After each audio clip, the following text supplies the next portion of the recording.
Here I'll be guiding you guys on how to get Getir promo code. So let's get started. So this is a delivery company and you might be wondering on how you can get a discount.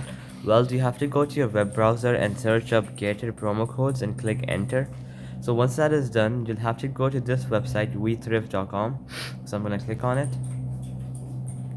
Okay, so once you're here, the first one says get 90% off your first purchase.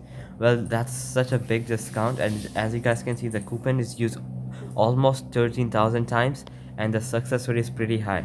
So this is likely gonna work for you. You can just click copy code and the code is successfully gonna be copied, and then you can go and use it at checkout when you're purchasing from this app. Well, there are many other what we say offers. So this one says $15 off your next purchase. You can copy it and then you can do it, and then you can see you can always see as the success rate and then choose the code.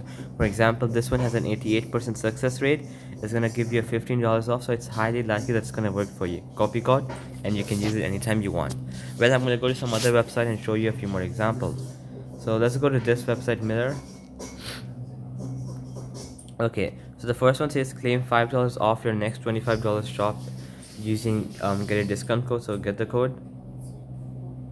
So that's the code which is gonna give you a $5 off when you purchase something for $25, and then you can go into your other offers as well. So save 10% off your first shop with this. Okay, get code. So now you're gonna get a 10% off when you're first time purchasing from this app. So alright guys, that'll be it for the video. I hope it helped you out, and I'll be seeing you guys next time. Peace out.